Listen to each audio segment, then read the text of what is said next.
Seriously dark, heavy lore that literally sets the stakes for the entire story. The panel hits us with this massive, ominous prophecy. The Union of Eastern Kingdoms will face a catastrophe brought forth by the five prime sins and cease to exist. Bro, that sounds like an absolute game over screen right there. Total apocalypse vibes. We're talking about the end of the world, the complete destruction of an entire kingdom. The atmosphere is so heavy you can literally feel the despair. The stakes are highly apocalyptic. It gets crazier. To stop this catastrophic scenario, some unknown figure steps in and says, to prevent the apocalypse, hold up, you'd think this is going to be some epic tale of a legendary hero defeating the villains, right? But then he drops the ultimate plot twist. I became their patron. What does that even mean? He didn't defeat them, he became their guardian, their mentor. These kids are the five prime sins, destined to destroy the world. The easiest, most logical choice would be to just eliminate them before they grow up, right? Okay, so picture this. Our guy used to be a literal corporate drone grinding out 78-hour work weeks. But then, boom, he wakes up in a fantasy world as a noble. You'd think this is the ultimate dream, right? Well, not exactly. First of all, he can't even read the language. He's staring at a book, totally confused, until someone points out he's holding it upside down. Bro is apparently illiterate and has zero special abilities. Classic Isekai fail. But honestly, who cares? Look at this life. He's eating delicious food, getting served by maids, and getting prepped for bed. As the son of a count, all he has to do is eat and sleep without a single worry. He's literally living the dream. But then, the maid drops some info. She mentions that his older brothers, young masters Leo and Tonio, are returning tomorrow. And the second he hears his family name, the Palladio family, it hits him. That name sounds ominously familiar.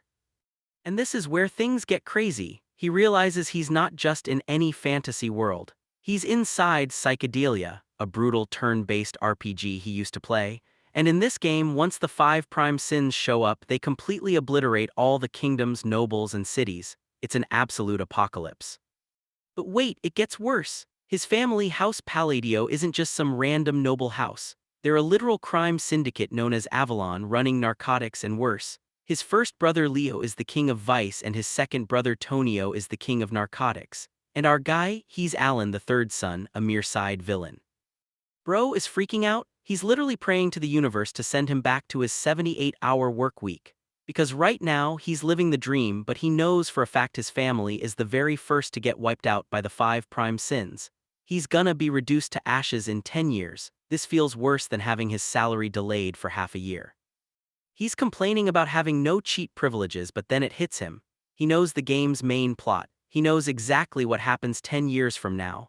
That pretty much means he knows the future. So he comes up with an absolutely wild plan. Since the five prime sins are still children, he's just going to reform them and raise them peacefully. Fast forward 2 months and he's already making moves. He raided a human experiment lab out east and rescued a bunch of orphans. He even put a girl named Yushaya in charge of the new orphanage. Enter Evan, Alan's personal knight. Evan is praising Alan's capabilities, but he's low-key confused because Alan just has a totally blank expression. Alan is internally mourning the fact that he left his real-world facial expressions behind. He used to be so expressive, but now he's just stuck with this deadpan face.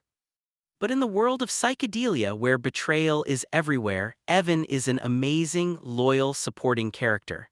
Alan hired him on the spot when he found him, and dude, it was a genius move.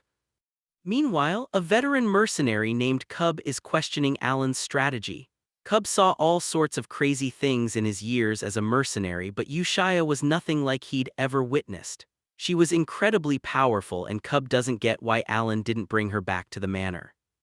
And this is where the master plan is revealed. Yushaya is a bloodborne, a race that contracts with mysterious otherworldly beings for power. In the game, she eventually becomes the Sin of Wrath, a ruthless monster that kills hundreds of thousands of people.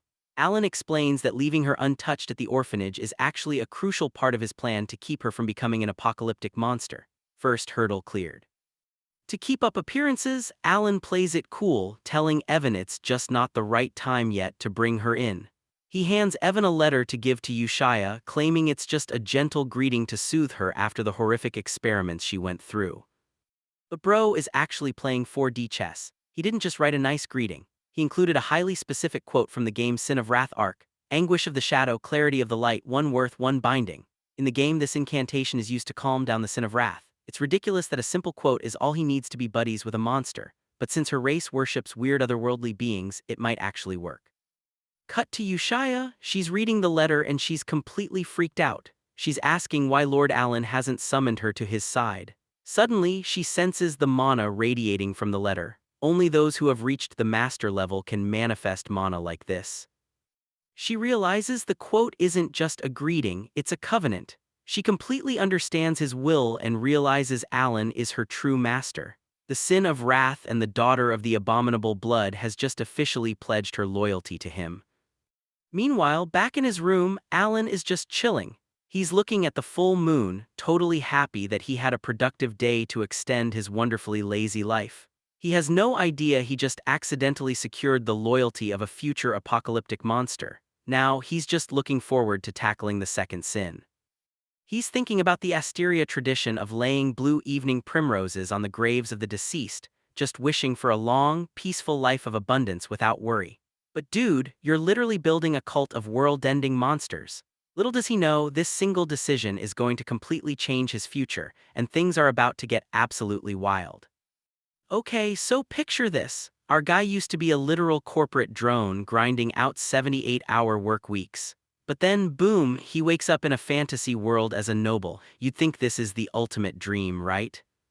Well, not exactly. First of all, he can't even read the language. He's staring at a book, totally confused, until someone points out he's holding it upside down. Bro is apparently illiterate and has zero special abilities. Classic Isekai fail. But honestly, who cares? Look at this life. He's eating delicious food, getting served by maids, and getting prepped for bed. As the son of a count, all he has to do is eat and sleep without a single worry. He's literally living the dream. But then, the maid drops some info. She mentions that his older brothers, young masters Leo and Tonio, are returning tomorrow. And the second he hears his family name, the Palladio family, it hits him. That name sounds ominously familiar. And this is where things get crazy. He realizes he's not just in any fantasy world. He's inside Psychedelia, a brutal turn-based RPG he used to play. And in this game, once the 5 prime sins show up, they completely obliterate all the kingdoms, nobles, and cities. It's an absolute apocalypse. But wait, it gets worse. His family, House Palladio, isn't just some random noble house. They're a literal crime syndicate known as Avalon, running narcotics and worse. His first brother Leo is the king of vice and his second brother Tonio is the king of narcotics. And our guy, he's Alan, the third son, a mere side villain. Bro is freaking out. He's literally praying to the universe to send him back to his 78-hour work week. Because right now, he's living the dream, but he knows for a fact his family is the very first to get wiped out by the 5 prime sins. He's gonna be reduced to ashes in 10 years. This feels worse than having his salary delayed for half a year. He's complaining about having no cheat privileges, but then it hits him. He knows the game's main plot. He knows exactly what happens 10 years from now. That pretty much means he knows the future. So he comes up with an absolutely wild plan. Since the 5 prime sins are still children, he's just going to reform them and raise them peacefully. Fast forward 2 months and he's already making moves. He raided a human experiment lab out east and rescued a bunch of orphans. He even put a girl named Yushaya in charge of the new orphanage. Enter Evan, Alan's personal knight. Evan is praising Alan's capabilities, but he's low-key confused because Alan just has a totally blank expression. Alan is internally mourning the fact that he left his real-world facial expressions behind. He used to be so expressive, but now he's just stuck with this deadpan face. But in the world of Psychedelia, where betrayal is everywhere, Evan is an amazing, loyal, supporting character. Alan hired him on the spot when he found him, and dude, it was a genius move. Meanwhile, a veteran mercenary named Cub is questioning Alan's strategy. Cub saw all sorts of crazy things in his years as a mercenary, but Yushaya was nothing like he'd ever witnessed. She was incredibly powerful, and Cub doesn't get why Alan didn't bring her back to the manor. And this is where the master plan is revealed. Yushaya is a bloodborne, a race that contracts with mysterious otherworldly beings for power. In the game, she eventually becomes the Sin of Wrath, a ruthless monster that kills hundreds of thousands of people. Alan explains that leaving her untouched at the orphanage is actually a crucial part of his plan to keep her from becoming an apocalyptic monster. First hurdle cleared. To keep up appearances, Alan plays it cool, telling Evan it's just not the right time yet to bring her in. He hands Evan a letter to give to Yushaya, claiming it's just a gentle greeting to soothe her after the horrific experiments she went through. But Bro is actually playing 4D chess. He didn't just write a nice greeting. He included a highly specific quote from the game's Sin of Wrath arc: "Anguish of the shadow, clarity of the light, one worth, one binding." In the game, this incantation is used to calm down the Sin of Wrath. It's ridiculous that a simple quote is all he needs to be buddies with a monster, but since her race worships weird otherworldly beings, it might actually work. Cut to Yushaya. She's reading the letter and she's completely freaked out. She's asking why Lord Alan hasn't summoned her to his side. Suddenly, she senses the mana radiating from the letter. Only those who have reached the master level can manifest mana like this. She realizes the quote isn't just a greeting, it's a covenant. She completely understands his will and realizes Alan is her true master. The Sin of Wrath and the daughter of the abominable blood has just officially pledged her loyalty to him. Meanwhile, back in his room, Alan is just chilling. He's looking at the full moon, totally happy that he had a productive day to extend his wonderfully lazy life. He has no idea he just accidentally secured the loyalty of a future apocalyptic monster. Now, he's just looking forward to tackling the second sin. But hold up, we need to talk about his family, because his brothers are absolute menaces. Cut to the study and Leo and Tonio are literally screaming at each other. Leo tells him to scrub off his brothel stench and Tonio fires back about Leo's precious powders.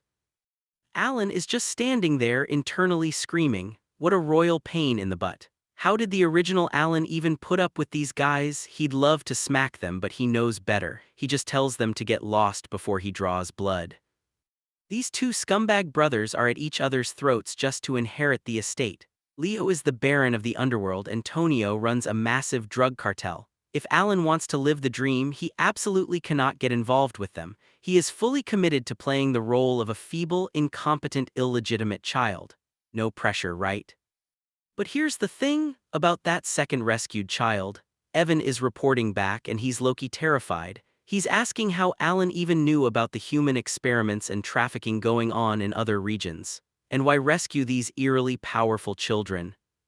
Because that child is Deus Macallion, the second boss of psychedelia, sold into forced labor as a kid, abused everywhere he went. He later becomes the Sin of Sloth and decimates all the kingdoms in unimaginably horrendous ways. Players found his arc to be the most disturbingly violent in the whole game.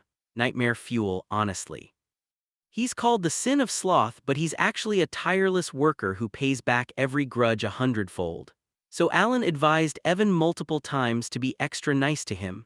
The depiction of gore in Deus's arc is still fresh in Alan's mind, so he sent him to the orphanage because it's not the right time yet. And get this, Yushaya actually wrote back.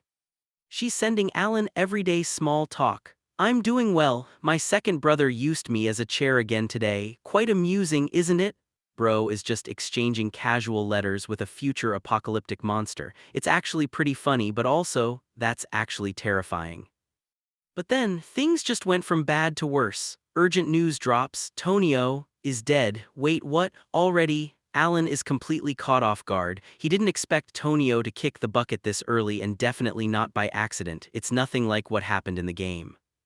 Because it wasn't an accident. Leo cried like a pathetic fool, whining about how hard he twalled to kill Tonio, but now he's got this sinister grin. He can barely contain himself. It was definitely him or someone from his camp, but Alan just brushes it off. Whatever, he only needs to worry about the 5 prime sins. A year passes. With the succession issue settled and Leo taking over the drug business, the manor finds relative peace. During this time, Alan becomes pen pals with Yushaya. He's sure building rapport with her is gonna come in handy someday. The orphanage is thriving. Yushaya is great at tea, Deus performs puppet shows, and everyone is growing up just fine. Based on this, they all seem like great kids. But the list of patrons funding the orphanage keeps growing. It's cool they're getting so much money, but it's also highly unusual. And then, the Intelligence Guild finally finds a clue about the third boss Alan has been searching for. An ancient tome, probably. Alan is hyped. What a delightful evening this is turning out to be, he thinks. But little does he know, this single decision is going to change everything. Cut to Margoth, a drug distribution zone. Leo is pretty generous, compensating a mysterious group handsomely. They're expanding to several hundred members in no time. Things are looking bright for them. until a guy's hand starts moving on its own. He's screaming for help, but he can't stop it. His body is literally being controlled like a puppet, and who's doing it? Deus, the sin of sloth, is putting on an excellent puppet show. The cult members are watching, totally unfazed. They're wondering if there's meaning to these actions or if they just pity the drug dealers being used as toys. But no, they're just building a foundation for his glorious return. We can't welcome him to a place so unworthy of him, can we? They pledge their loyalty, calling themselves the Blue Moon. We the Blue Moon shall be his sword. Bro, Alan thought he was just running a cute little orphanage to save the world, but he accidentally created a cult, and the real danger hasn't even appeared yet. Okay, so picture this. It's been 2 whole years since Alan started his little orphanage project. And honestly, he actually pulled it off. Evan finally tracks down the last of the 5 prime sins. Bro literally worked his poor knight to the bone, dragging him across the map to rescue the sin of greed. Evan is exhausted, practically collapsing, but he drops the news: the orphanage mission is a total success. Alan tells him to eat and rest, but dude's face is completely blank. You'd think he'd be thrilled, right? He just saved the world from an apocalypse. But nope, his facial expressions are still stuck in the real world. Everything is going smoother than he ever expected. The kids who were totally broken when he found them are actually brightening up. Yushaya is running the place like a total boss. Alan is reading her letters, Loki feeling like a proud dad, but then Evan asks the one question Alan has been dreading. When are you actually gonna meet them? And Alan's answer, never. Wait, what? He's not gonna meet the kids he's literally saving from becoming world-ending monsters. Hear me out, he remembers their game arcs. The trauma, the violence, their temperaments were downright terrifying even as children. Bro is actually scared of them. He's just praying they stay normal and never have to look at him. But honestly, this is where survival instincts kick in. Because while Alan is hiding from his own gaze, a massive storm is brewing right under his nose. Evan brings up a new group making waves in the underworld, the Blue Moon. They're hunting down criminal organizations and, wait for it, nobles. Cleaning up the trash, right? Sounds totally reasonable, but Alan's paranoia instantly flares up. A vigilante group taking out nobles, that's exactly why you never get overconfident. He literally orders Evan to sleep in the chamber right next to his. But here's the thing about the Blue Moon, they aren't just some random vigilantes. Cut to their secret base and, no way. It's the sins. Solon, the sin of pride. Renee, the sin of greed. Raiden, the sin of obsession. They're out here dissolving corpses and turning human traffickers into mincemeat. They're completely unhinged, but they're doing it all for one reason. They worship the Great Moon. And get this, they believe the head of Avalon, Leo, is actively targeting their god. Little does Alan know he is the Great Moon, and his own brother is plotting to take him out. Things just went from bad to worse. The cult finds a dangerous note. Leo's master plan: once the old count dies, they're gonna quietly poison the 3rd son. That's Alan. Bro is completely clueless, just chilling, thinking he's safe, but the real danger hasn't even appeared yet. 2 more years pass. The old count kicks the bucket. Official cause of death, heart attack. Unofficial cause, snorting way too many drugs. No tears shed at this funeral, but guess who crashes the party? Blue Moon. They raid the estate and suddenly everyone is dead. Alan realizes his lazy noble life is officially over. He tells Evan to pack their bags. They're dipping, heading south to a small town called Rodmill to lay low. He thinks he's escaping, except you actually can't just walk away from a family like this. Because imagine seeing this in real life. You pack up, leave the mansion, and 3 days later you're forced to come right back. Leo is dead. Stabbed directly in the heart. Alan is standing in the depressing mansion, totally freaking out. This death is completely different from the game. The plot is diverging and he has no idea why.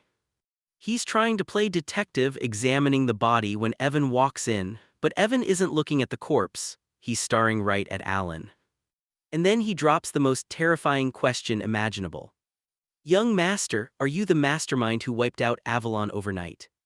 Alan is just standing there, completely frozen. I'm sorry, what? He has absolutely no idea what's going on.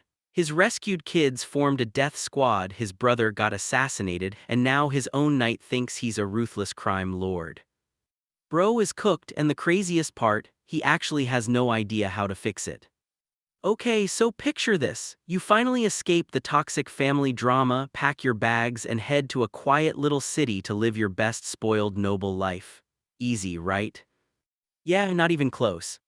Because while our boy Alan is out here living the dream, a literal bloodbath is kicking off back at the manor. And somehow, it all gets blamed on him.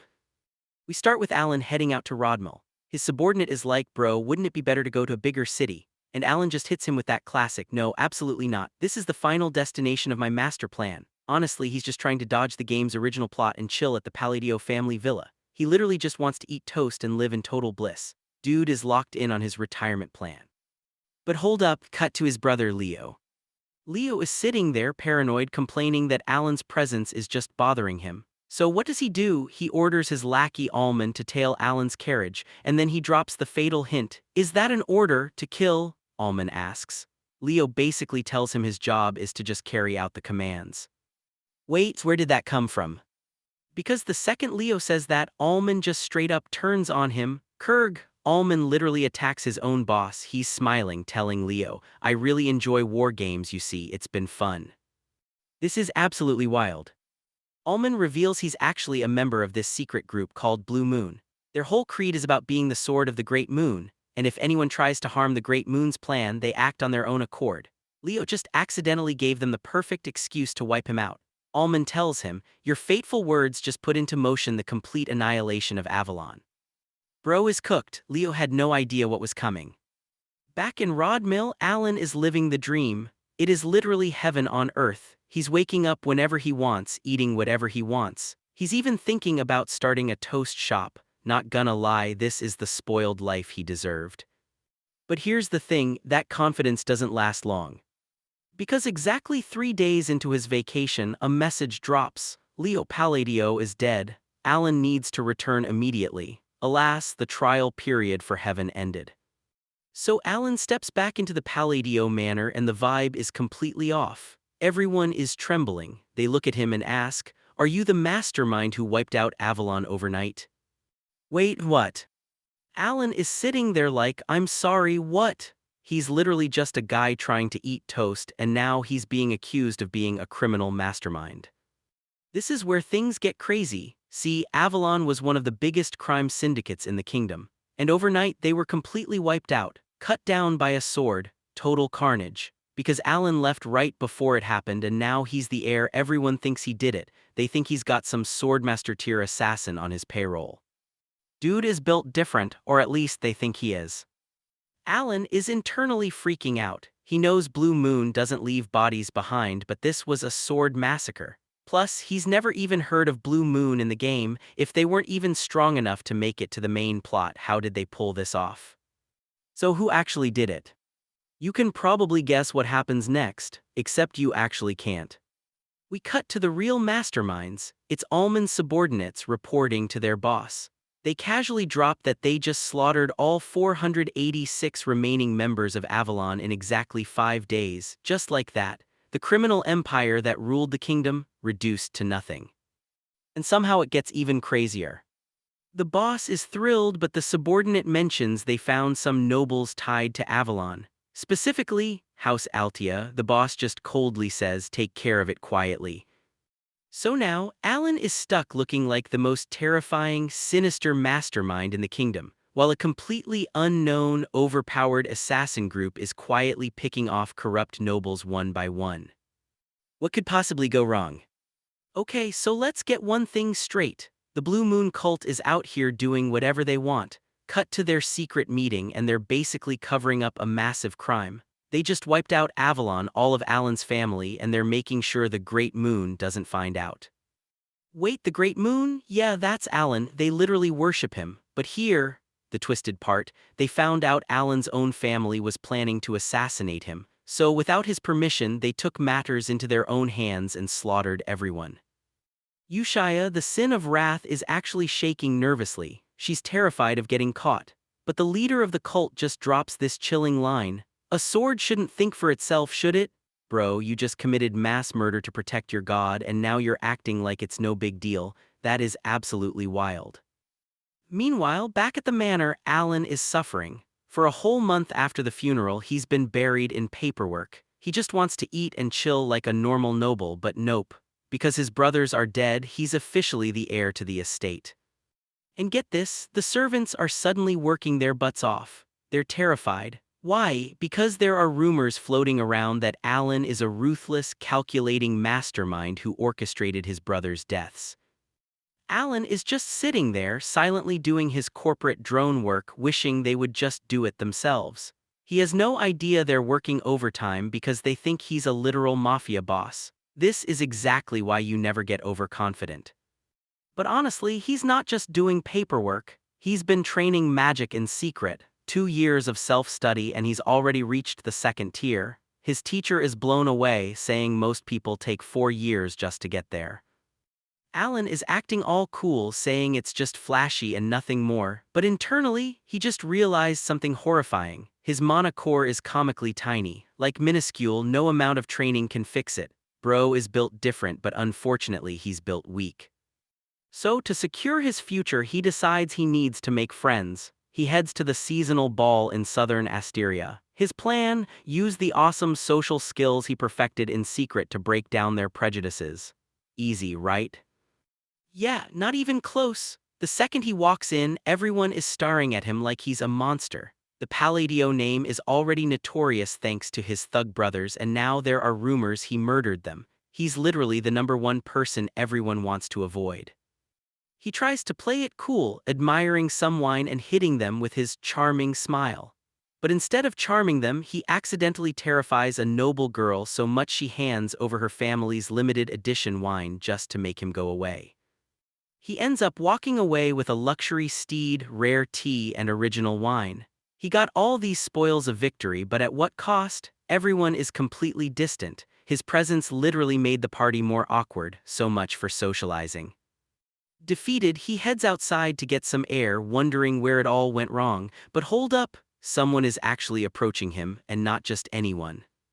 It's Loria Altia, the third daughter of Duke Altia. Alan instantly recognizes the name. The Altia family is known as the Rogues of the North, and they're one of the 3 dark masterminds in the game. He doesn't remember seeing her in the game, but he knows better than to trust a rogue.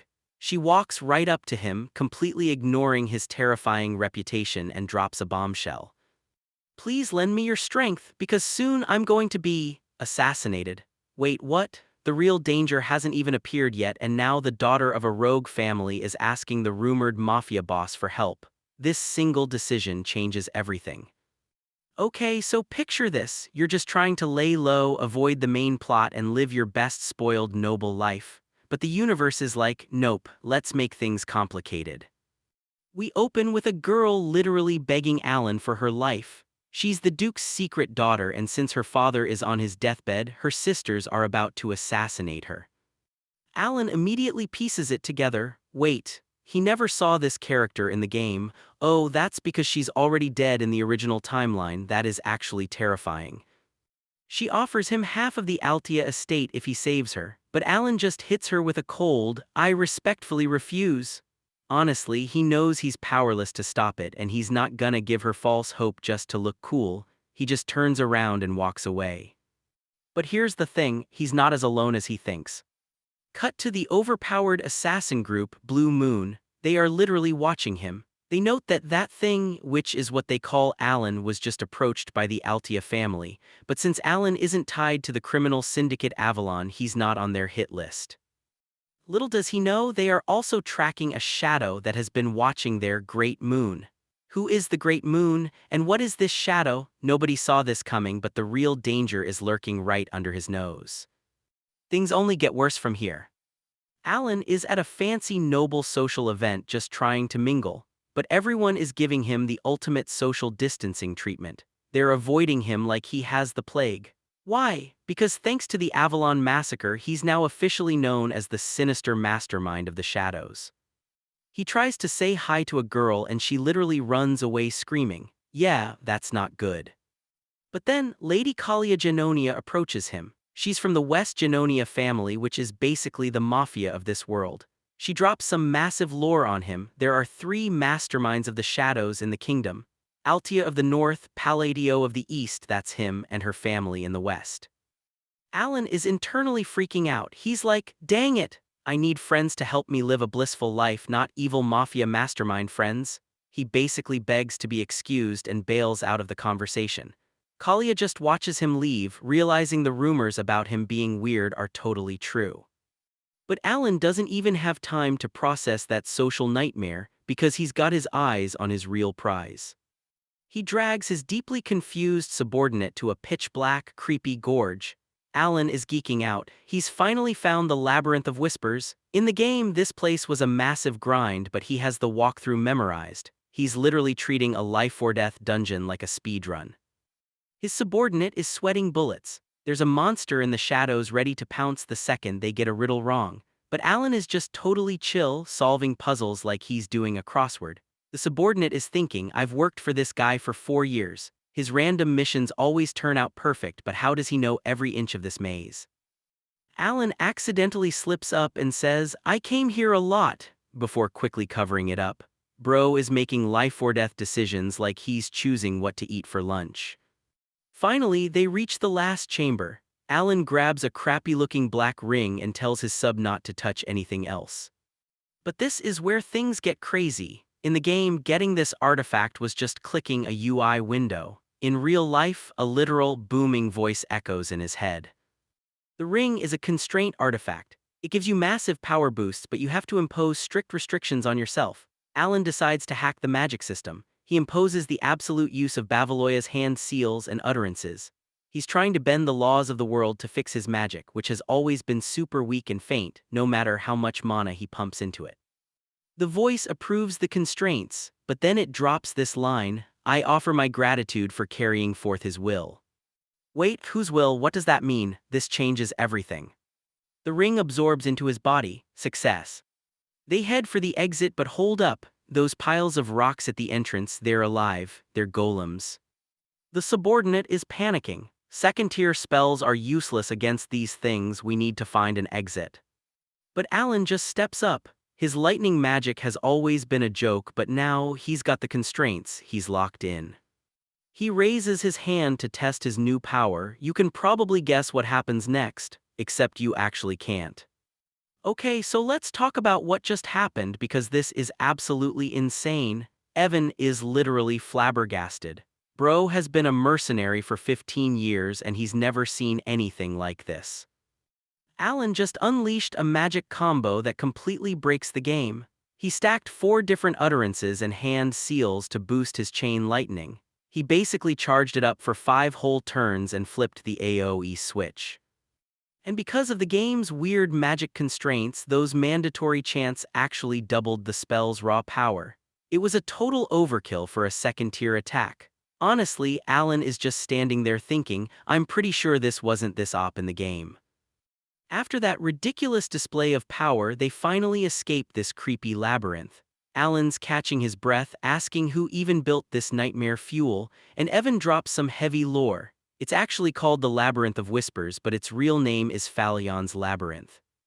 A buddy named Phallion built it. Wait, hold up. Alan's gamer brain instantly connects the dots. Phallion isn't just some random NPC who liked building mazes. He's the Radiant Emperor, the legendary Great Phallion who fended off the Dark One's invasion and wiped out Al-Aklaka, those terrifying monsters that consume people's hearts. This place was built by a literal god-tier legend.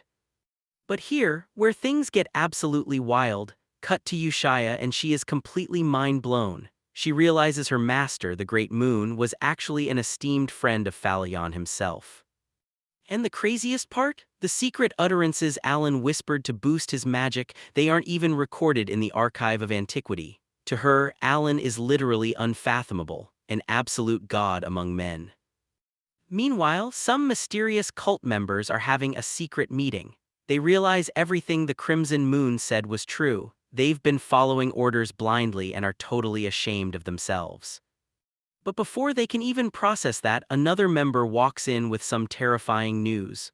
The man in black just died, and get this, his head literally got twisted in midair, twice. They need to report this before they clean up the mess.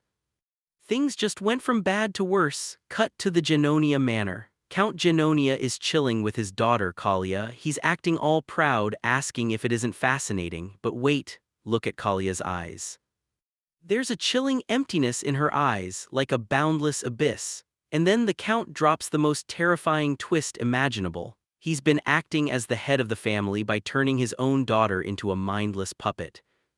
But here's the thing, Count Genonia is freaking out because Alan somehow knew. He realized there were watchful eyes around them and Alan was completely aware of the tale he had put on him. Her maid rushes in, telling her to get to her chamber right away, but Kalia realizes the seal wasn't activated. Alan didn't expose the secret to the world, he kept his mouth shut. He put the puppet in her chamber on purpose. Heh, he knows. We've barely met yet you already have me by the throat. This guy is playing 4D chess while everyone else is playing checkers, and the real danger hasn't even appeared yet. Okay, so picture this. You're just a fragile noble girl, your dad is dying, and your psychotic siblings are about to assassinate you. You beg the scariest guy in the kingdom for help and he literally just walks away. But here's the thing, he didn't just walk away. Cut to Loria Altia. She's sitting in her dad's old office, literally trembling. She's realizing that Alan isn't just some weird, spoiled noble. He has the exact same cold, terrifying eyes as her father. She's convinced he's an indomitable underworld boss who kept his talons hidden until the perfect moment. This is absolutely wild. And somehow, it gets even crazier. Because all of her siblings, dead, first son, first daughter, second son, they supposedly took their own lives or got wiped out. Loria is now the only remaining heir. She became the Duchess overnight.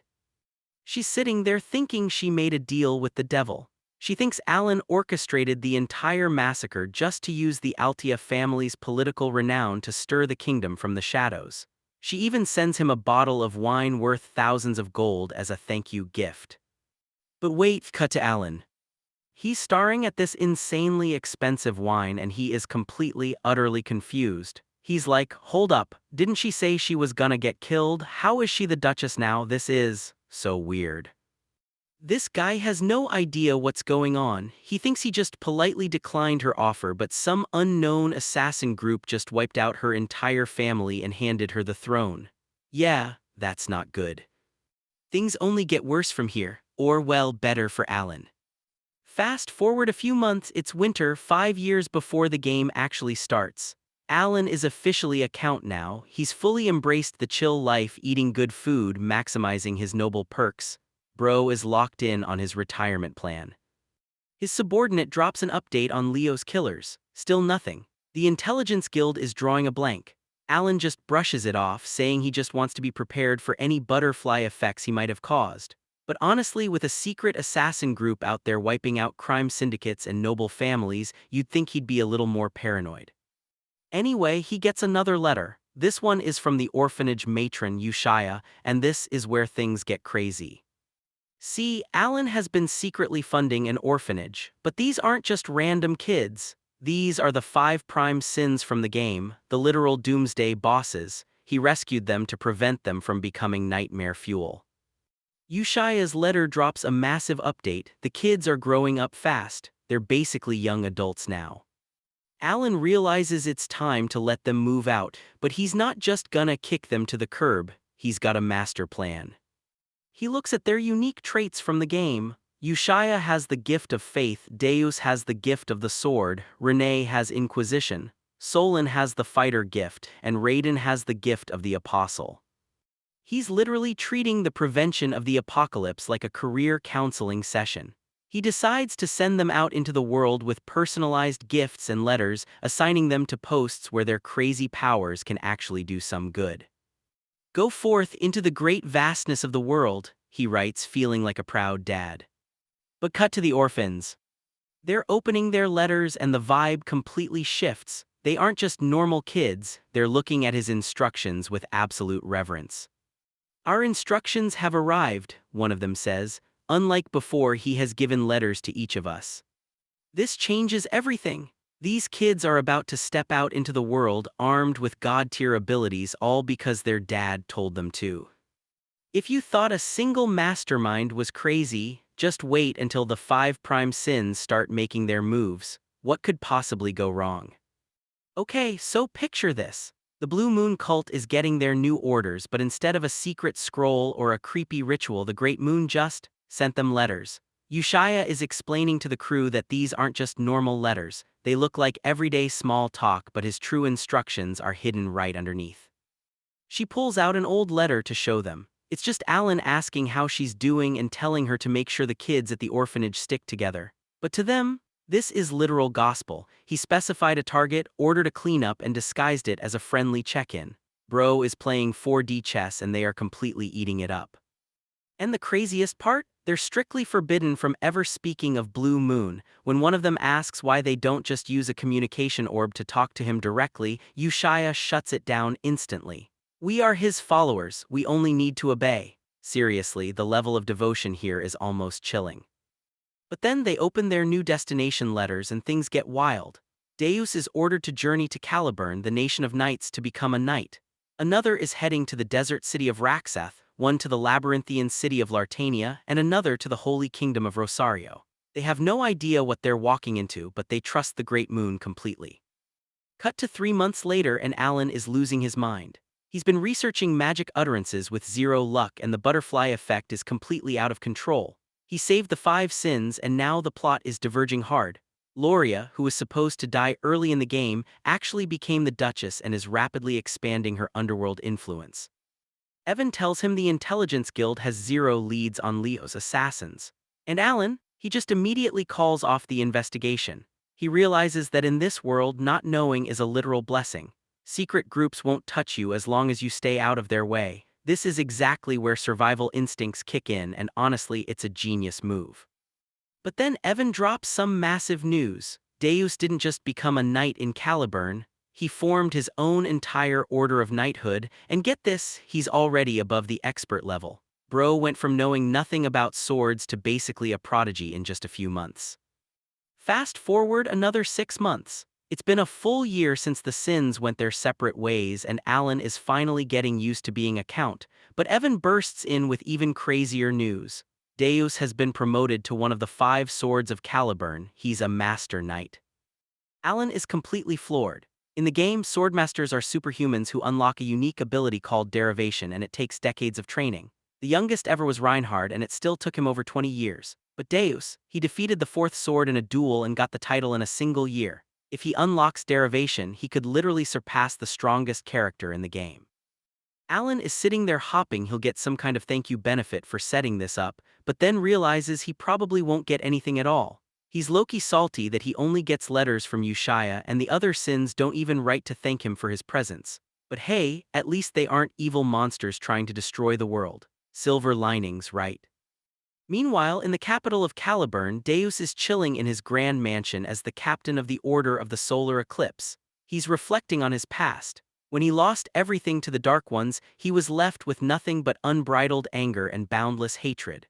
Joining Blue Moon gave him the foundation he needed to eventually get his revenge. But then, he receives his very first set of individual instructions. The Great Moon wants him to check out a small, seemingly insignificant village just south of Caliburn. Deus is confused. What is he even supposed to find in a random village? But when he gets there, the unexpected gift the Great Moon prepared for him completely breaks him, because waiting for him in that village is his family, the family he thought he had lost forever. Wait, what? Alan didn't just give him a sword or a title. He literally reunited him with his loved ones. This changes everything. Okay, so picture this. You've spent your whole life brewing pure, unadulterated hatred for the monsters who destroyed your family. You're ready to become a literal weapon of vengeance. But then, you find out your dead sister is actually alive. No way. Deus is staring at Shelley. She explains she was taken by those things, waited in absolute darkness and barely escaped. Then, right when she was about to be sold to a child trafficker, a mercenary named Evan swooped in and saved her. But here's the thing, Evan didn't just randomly show up. Shelley drops the bomb. She's been receiving top-tier medicine and a massive stack of cash. and the sender, Alan Palladio. Wait, what? Deus is completely floored. He never told Alan about his past. Ushaya didn't even know the full story, so how did the Great Moon know exactly what to do? This is absolutely wild. Deus realizes that Alan's casual comment to the Altia girl, "Good things will come your way," wasn't just a polite goodbye, it was a literal prophecy. Dude is built different. Deus has a total epiphany. He realizes his sword moving on its own wasn't a glitch, it was Alan showing him mercy. And just like that, his pure hatred transforms into blind, religious devotion. He is now 100% locked in for the Great Moon. His new mission, head to Caliburn, become a master knight and form the ultimate squad, the Order of the Solar Eclipse. And somehow, it gets even crazier. Because while Deus is off fighting barbarians in the north, Alan is just chilling at home, completely unaware that he just accidentally created a cult. Cut to Alan. He's enjoying the peace and quiet now that his kids are all grown up and out of the house. But instead of just eating toast, he's deep in the lab hacking the magic system. See, in the game, Bavaloya's utterances were totally forgotten in the lore. There was zero documentation, so Alan had to literally invent the mechanics himself. He's mapping out these crazy spell modifiers. You got Bend to expand the area of effect, Rebound to change the projectile's trajectory, Cobalt Luster to buff parallel spells, and Diffraction Pierce for guaranteed critical hits. Bro is making life-or-death magic decisions like he's modding a video game. But there's a catch: you can only use a max of 4 utterances, and if you mix incompatible ones, the spell fails. No pressure, right? He decides to test it out. He compresses his mana, creates a tiny spark of lightning, and starts chaining the utterances. At first, everything seems fine, until he messes up the order. But this is where things get crazy. The spell doesn't just fail, it mutates. He accidentally triggers Origin magic. For context, Origin is the absolute pinnacle of magic, something only 7th tier mages can even dream of touching. And he just did it by accident. This changes everything. But hold up, where did that come from? Standing right there in his lab watching him the entire time is Kalia Genonia, the Mafia princess. She looks at this insane, impossible feat of magic and just smirks. "What a fine talent, you are mine now." Yeah, that's not good. Alan is just internally sweating, literally praying she doesn't drag him into some crazy international mafia drama. Things just went from bad to worse. He accidentally unlocked god-tier magic, and now the rogue mafia princess thinks he's her personal pet project. What could possibly go wrong? Okay, so picture this. Kalia, the literal puppet daughter of Count Genonia, rolls up to the Palladio Manor. She's got 2 goals: figure out Alan's true intentions and scope out the secret organization protecting him. To pull this off, she brought along Biancle. This dude is a 5th-tier mage who got kicked out of the Arcane Tower for doing some seriously messed up human experiments. He's supposed to be able to wipe out an entire army by himself, but right now, he is literally shaking in his boots. Alan just casually drops that the magic he used wasn't some god-tier Origin spell. He claims it was just a basic 2nd-tier spell that's totally useless for attacking or defending. But bro, Biancle is so terrified he's actually using proper honorifics. Alan is just sitting there, low-key relieved they aren't calling him out. Kalia tries to play it cool, saying she just wanted to drop by and say hi, but Alan is having none of it. He literally tells her, "If you're looking for someone to talk to, go visit Duchess Altia." He's basically telling the rogues of the West to stay the hell away from him. And honestly, it works. Kalia leaves and Alan is just hopping. She got the hint. Just don't come see me, that's all. Because let's be real, this is a dark fantasy world and he just wants to be left alone.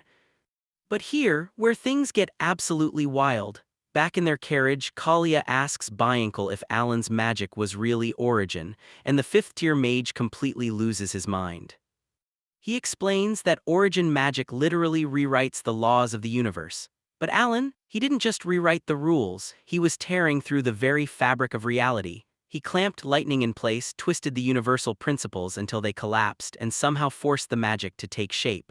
It was a literal miracle. Biancle is so traumatized by what he witnessed that he drops the most terrifying warning ever: never antagonize Count Palladio. Bro realized he was completely outclassed and that trying to figure out Alan's intentions is utterly futile. They are literally his pawns now. Fast forward 5 months, it's been nearly 2 years since the five sins went their separate ways. Evan drops some massive news: House Genonia and House Altia have formed an underworld alliance. Alan is completely floored. The two biggest behemoths of the underworld just joined forces. He realizes Kalia didn't just visit Loria to chat, they actually teamed up. He's low-key panicking, wondering if the entire kingdom of Asteria is doomed because of his stupid advice. So what does he do? He writes a super awkward apology letter to Kalia. I apologize if I seemed cold. I know I come across as blunt and aloof. Bro is trying to backtrack and smooth things over with the literal rogues of the north. He sends it through the mercenary guild, just hoping they don't assassinate him. Cut to the scorching desert nation of Colony. Solon, the sin of pride, has just completed a brutal trial. She is absolutely hyped, thanking the great moon for his incredible gift. Because the unexpected gift Alan sent her, it was the essence of the Golden Mane tribe, a legendary artifact that everyone thought was just a myth. But for Solon, it's real. It's the legacy of her ancestors, the kings of all beasts. She realizes the Great Moon didn't just rescue her from those horrific human experiments. He gave her the power to get her revenge on the Dark Dragon, the monster that killed her parents. And this changes everything for her. Her mission isn't just to be a strong gladiator. Her true will is to become the absolute strongest, unite the scattered Golden Mane tribe and restore their glory. She's ready to pummel the Dark Dragon to death. The king of all beasts is rising again beneath the blue moon, bringing 500 years of waiting to an end. Bro, Alan thought he was just sending her some cool loot, but he accidentally kickstarted an ancient beast empire. What happens next is gonna be insane. Okay, so picture this. You've successfully raised the 5 literal doomsday bosses of the game, and now they're all grown up and out in the world. First off, Solon is out here in Colony absolutely dominating. People are literally calling her the Golden Flash. Dude, she's built different. And Raiden, he's in Raxath learning his trade. Bro is locked in. But Alan, he's got his own crazy mission. He tells his subordinate Evan they're heading to the Azure Arcane Tower. Evan is like, wait, isn't that a month away? And Alan just hits him with, yeah, we're going to the Azure one, not the Emerald one. Evan is internally sweating, just exhausted by his boss's random logic. But here's the thing, Alan isn't just going on a road trip. He needs a specific item to fix his absolutely trash-tier mana core, and to get it, they have to go to the Labyrinthian City. If you played the game, you know this place. It's the ultimate endless grind map. But in real life, it's a massive, dangerous city of explorers. And somehow, it gets even crazier. Because while Alan is traveling, cut to a secretive appraisal shop in the city called Oculus. We see a girl appraising a crazy artifact for the Lord of Lartania. But wait, is that Renee? Yeah, it is, but she's not just appraising items for cash. She's got a secret mission from the Great Moon, which is Alan, though she probably thinks he's some god-tier entity. She pulls out this creepy, mysterious artifact called the Eye of Insight. And get this, every time she appraises a high-tier artifact, the eye absorbs its energy to awaken itself.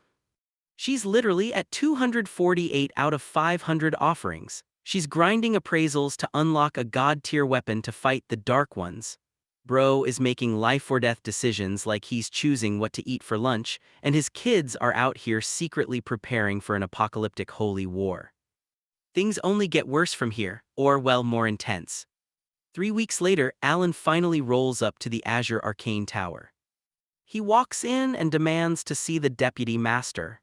Enter Phonia Chrisen. If you know the game, she's a generational prodigy who hit 8th tier in her 20s. She is literally untouchable. And she is not happy to see him. She immediately starts roasting him. She's like, look, I know you're desperate to prove yourself since everyone knows you just lucked into your title because your scumbag family died, but don't bring that baggage here. Wait, what? Alan is internally freaking out. How does she know about the rumors? He's just standing there like, I'm not even mad, she's just scary. But Alan doesn't back down. He tells her he's there to destroy the time rift. Now, for context, time rifts are these magical cracks that usually close on their own after 3 months. But the one at this tower, it's been open for over 2 years. Nobody has been able to close it. Phonia laughs in his face. She scans his mana and realizes his core is basically insignificant. She's like, "You're barely second tier, what can you possibly do? How pathetic." She actually takes his bet. He says if he fails, she gets his entire estate. She's totally convinced he's just a clueless nobody biting off more than he can chew. So Alan steps up to the rift. He doesn't use a staff, he doesn't use a fancy magic circle. He just starts using his bare hands, weaving some ancient, primitive hand seals. Phonia is rolling her eyes. She's like, "Stop with these absurd fairy tale imitations and just leave." But then everything stops. Hold up, where did that come from? Phonia tries to move, but she can't. Her body is frozen, time itself has literally paused. What is this guy doing? You can probably guess what happens next, except you actually can't. This is where things get crazy. Alan isn't just closing a rift, he's bending the actual fabric of reality. What could possibly go wrong? Okay, so picture this. Alan is staring down this terrifying entity and his body literally won't move. He instinctively activates his observing eye to identify its essence, but what he realizes is absolute nightmare fuel. To comprehend this thing is basically a death sentence. It's like a poison-filled chalice. The second you start thinking about it, you're done. So what does he do? He just completely shuts off his brain. Abandon thoughts, pause your thinking. Bro is literally outsmarting a cosmic horror by playing dumb. And somehow, it works. The rift closes. Alan is just standing there acting like it was a piece of cake. He claims he just used a special item and method, but he's low-key sweating, hopping the deputy tower master. Phonia actually bought his bluff. But wait, look at Phonia's face. She is completely freaking out. She's literally swearing on her life that she won't tell a single soul about what she saw. Alan is just standing there like, why is she so flustered all of a sudden? He's just trying to leave, but Phonia practically shoves a set of handmade mana recovery potions into his hands. These aren't just any potions. They're concocted by the deputy tower master herself. Bro, these things must have cost an absolute fortune. Alan is internally doing the math, realizing she's basically paying him off for closing the rift. But she starts rambling about maintaining her silence and keeping their secret. Alan is just like, hold on, this must be a misunderstanding. He jokingly asks if they should make a mana oath over something so trivial, and she completely loses her mind over it. She's so desperate to prove she can keep a secret that she practically forces the oath on him. Alan just accepts it, thinking, I don't think I can undo whatever misunderstanding she has. So he walks away with 5 vials of insanely expensive potions and the artifact he actually came for, the Sigil of the Corrupt. Evan is looking at this weird bangle, totally unimpressed. Is that the treasure from the time rift? It looks pretty average. But Alan knows better. This little piece of gear absorbs mana from the atmosphere and stores it. And because Alan's mana core is comically tiny, this bangle is literally a lifesaver. He's just happy he finally found a workaround for his garbage stats. But honestly, he's still low-key creeped out by Phonia's reaction. She did a complete 180 and it's giving him the exact same vibe as Kalia. He's just hoping he never has to deal with these terrifyingly powerful women ever again. What a beautiful day, he thinks. Yeah, right. Over at the Altia estate, things are getting way more interesting. Kalia and Loria are chilling together and it's actually peaceful. No rank, no authority, just 2 underworld masterminds hanging out. But here's the crazy part. Kalia realizes that Alan's advice to visit Loria wasn't just a polite dismissal. It was a literal masterclass in manipulation. By sending Kalia to Loria, Alan accidentally forced the 2 biggest rival underworld families to realize they were both just pawns under his absolute power.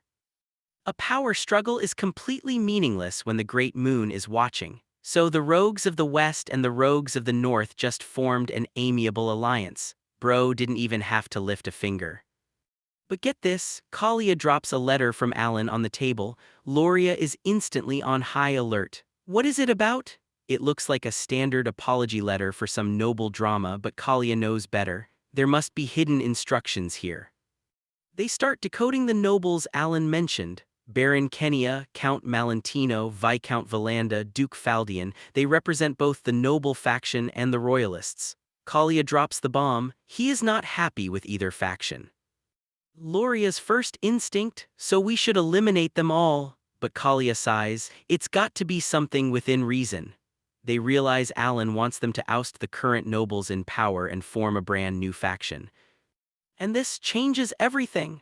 Alan just accidentally united the two biggest criminal syndicates in the kingdom to completely rewrite the political landscape of Asteria. He's not just surviving anymore, he's reshaping the entire world. But hold up, back at the Azure Arcane Tower, the Tower Master is getting a report. What? Count Palladio closed the time rift? The pieces of the puzzle are starting to arrange themselves in chaos, and the most powerful magic tower in the world is about to make a move. Back to Alan, who is just chilling, eating a sweet potato and nearly choking because it's too dry. He's feeling homesick, just waiting for a letter from Ushaya. Bro has no idea he just accidentally united the underworld, rewrote the political map, and put the arcane tower on his radar. Little does he know, the real danger hasn't even appeared yet. Okay, so picture this. You're the Tower Master of the Azure Arcane Tower. You're an 8th-tier mage, basically a living god in this world. You've been away on a trip and you're heading back, fully expecting your deputy, Phonia, to be throwing one of her legendary, ego-driven tantrums. But when you walk in, she's completely docile. Hold up, what is going on here? Phonia is a generational prodigy. Her arrogance is so massive it has its own zip code. She literally makes newcomers cry for fun. But right now, she's acting like a totally different person. She's not even smacking the master's hand away when he pats her head. This is absolutely wild. The Tower Master, Selim, is internally freaking out. He starts putting the pieces together. The Count closed the time rift, but because of the oath, Phonia can't explain how asterisk. But looking at her completely crushed pride, Selim realizes the truth.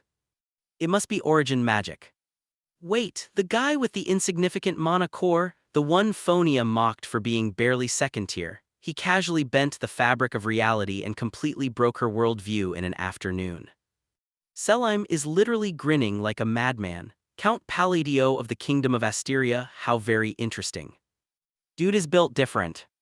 But here's the thing, while the most powerful mages in the kingdom are losing their minds over Alan's hidden strength, Alan himself is just chilling at home, completely oblivious.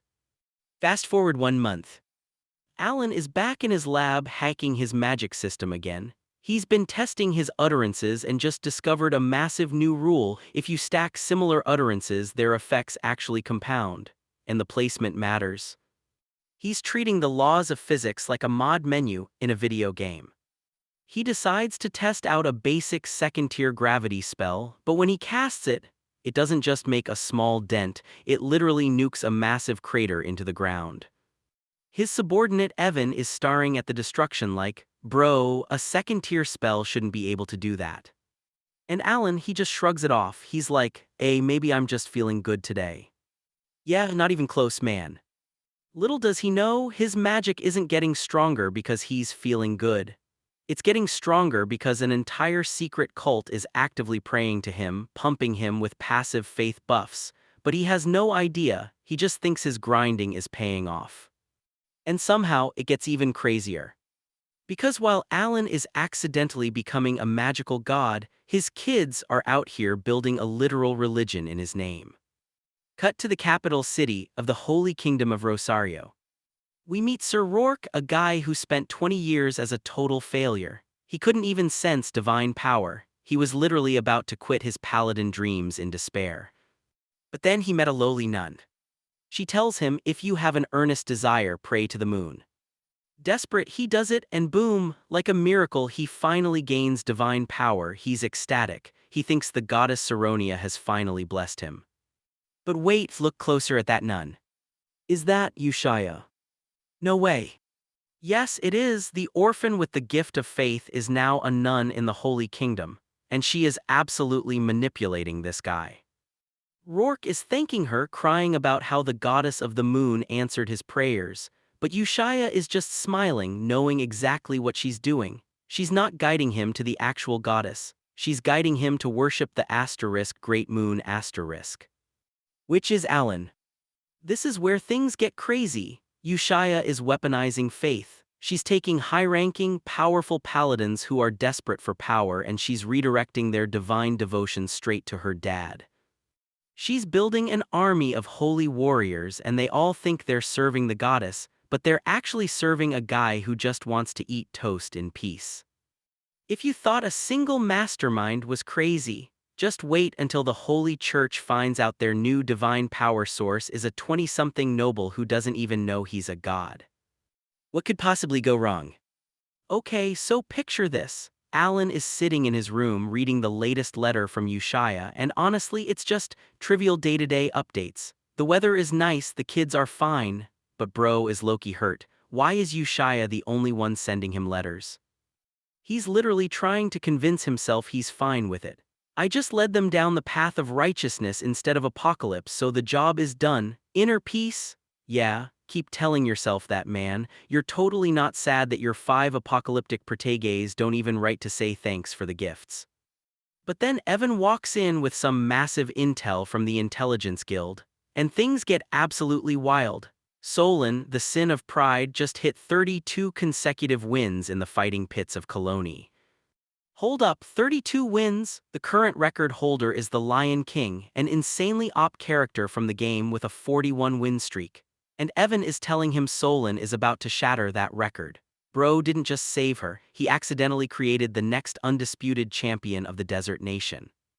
And it doesn't stop there. Deus, he literally eliminated Kurga of the Tundra, one of the 8 barbarian chiefs. These dudes are absolute monsters who get superhuman strength through dark rituals.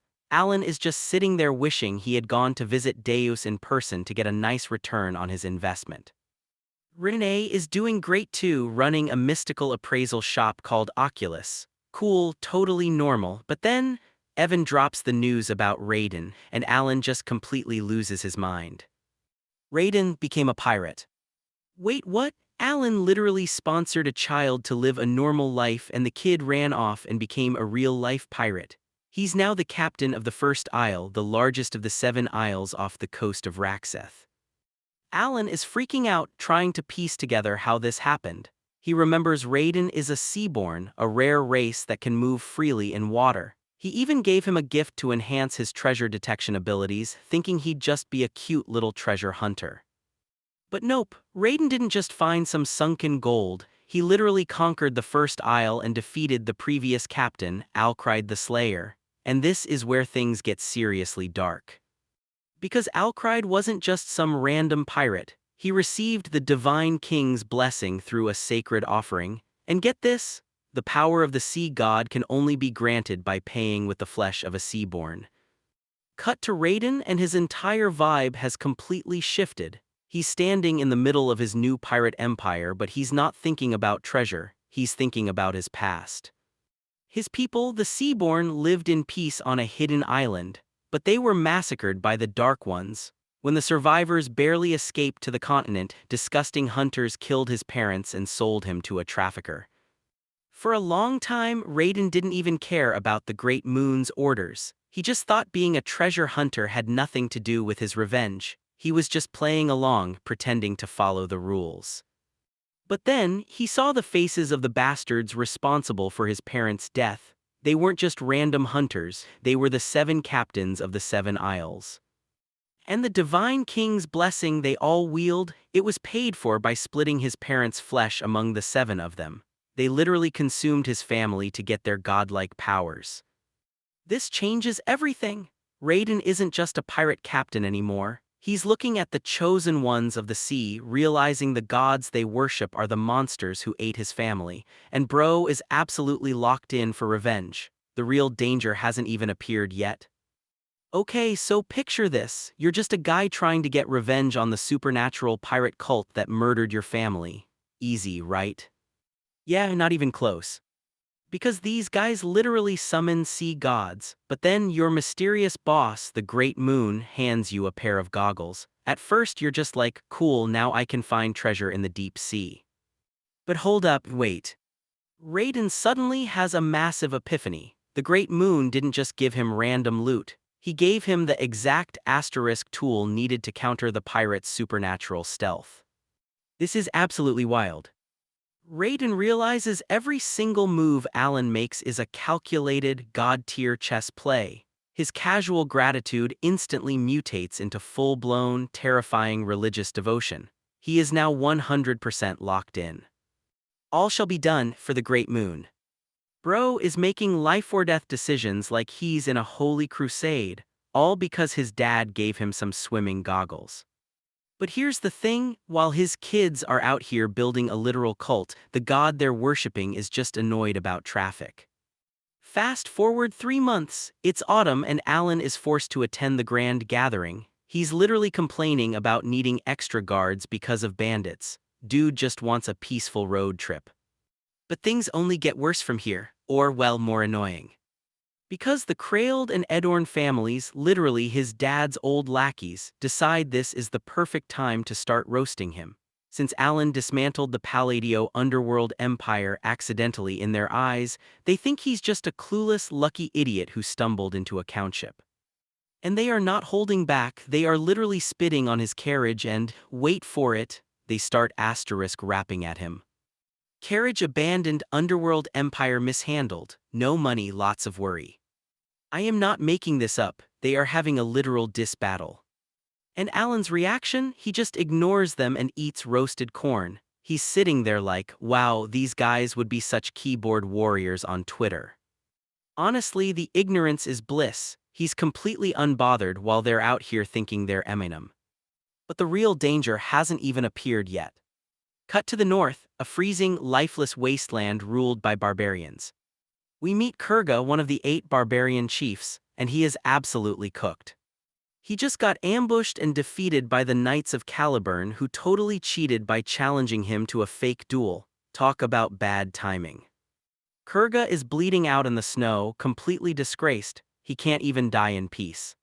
So in his final moments, he calls out to his ancient god, Lord Alterdus. And somehow, it gets even crazier. The god actually answers him. A booming voice echoes in his head, telling him to call his name and his wish will come true. Yeah, that's not good. You just know some terrifying, nightmare-fueled dark magic is about to go down. What could possibly go wrong? Okay, so picture this. Alan is on his way to a super exclusive high society banquet. And honestly, the journey is a total drag. The other nobles in the convoy are literally mocking him for eating simple, basic food. They're laughing, thinking he's some poor, powerless guy, but Alan, he just completely ignores them, because as any gamer knows, you never feed the trolls, let them talk. Bro is just focused on his snacks. But while Alan is chilling, these arrogant nobles are plotting in the background. They think the Palladio family is weak now that the crazy brothers are dead, so they're planning to expand into the underworld and send the criminal gangs a little gift of terror. Yeah, sounds totally reasonable, except they have no idea who actually runs the underworld now, but hey, their overconfidence is about to get them killed. This is exactly why you never get overconfident. The convoy stops to rest for the night. Alan checks the perimeter with an artifact and sees it's just him and his escort. Everything seems totally fine, until... Hold up, where did that come from? Monsters? The nobles are freaking out. At first glance, it looks like just a bunch of weak goblins. One of the guys is literally like, sheesh, I got scared for a second. But then they check the outside guards, they're all dead, and when they look closer at the goblins, yeah, that's not good. These things are completely mutated, their physiques are huge and they are literally saturated with mana. This means their physical abilities are completely off the charts. This monster is no joke. A mage quickly throws up a rock wall and a shield, but everyone is panicking. They're screaming that it's all over. And honestly, Alan is in the same boat. He tried to cast some spells, but his comically tiny mana core completely ran dry after just 3 or 4 casts. Bro is literally out of gas. He's just standing there realizing how terrifying it is to be an ordinary, useless guy in a real-life boss fight. He's low-key glad he has Evan to back him up, because not being able to protect himself is an absolute nightmare. But after they survive the ambush, Alan realizes something is deeply wrong. He's looking at an amethyst left behind by the monsters and his blood runs cold. Because this isn't just a random monster mutation. This is a divine possession. It's a bizarre, terrifying phenomenon that happens when an outer god tries to descend into the world and possess monsters, making them savage and physically amplified. But wait, this is literally impossible. Outer gods are only supposed to emerge when the five prime sins awaken and completely break the laws of the world. But Alan saved the sins, they didn't become the apocalyptic monsters. The world's laws shouldn't be broken, so why is an outer god trying to descend right now? This changes everything. The butterfly effect isn't just changing the plot, it's breaking the actual rules of the universe. And if an outer god is trying to descend, Alan knows his head is literally on the chopping block. He realizes he needs to gather intel the second they arrive, because at this rate he's not just going to fail his master plan, he's going to lose his head. Things just went from bad to worse. After that absolutely wild ambush, they finally reach the destination. Wow, we're finally here, Alan thinks, looking at the grand estate after that tumultuous journey, but little does he know the real danger at this banquet hasn't even appeared yet. Okay, so picture this. You're just trying to survive a fancy noble banquet without losing your mind. But instead of chilling, you get targeted by a couple of internet trolls in real life. These two nobles, Kraeld and Edorn, used to be his dad's lackeys. Now they think Alan is just a lucky idiot who stumbled into a countship. So what do? They start literally asterisk rapping at him. Carriage abandoned, underworld empire mishandled, no money, lots of worry. I am not making this up. They are having a full-blown diss battle in the middle of a banquet. And Alan's reaction? He just ignores them and eats roasted corn. Bro is literally treating their public humiliation like background noise. Honestly, the ignorance is bliss. But here's the thing, that ignorance doesn't last long. Because right after this, some magic goes off. Alan casually casts what he thinks is a basic second-tier spell. But hold up, it goes boom. It completely obliterates the target. A third-tier mage is standing there sweating bullets. He's like, wait, that's not second-tier, that far exceeds my level. Yeah, that's not good. The nobles suddenly realize Alan isn't some weak, lucky brat. They think he's been hiding his terrifying, ruthless nature this whole time. Things just went from bad to worse for Kraeld and Edorn. They realize they just publicly mocked a literal walking nuke. So what do? They drop to their knees and start begging for their lives. We were blinded by delusions, please forgive us. And Alan, he's just standing there internally like, I'm too lazy to actually do anything, but sure, keep fearing me. Dude is built different. He accidentally intimidated them into submission just by existing. But somehow, it gets even crazier. Alan uses his mana to eavesdrop on some nobles gossiping. They're talking about Duchess Altia and Count Genonia forming a massive political faction. But the wildest part, the head of this faction isn't Altia or Genonia. It's Count Palladio. Wait, what? Alan is internally freaking out. He's just a guy who wants to eat egg tarts in peace. How did he become the secret leader of the most powerful political faction in the kingdom?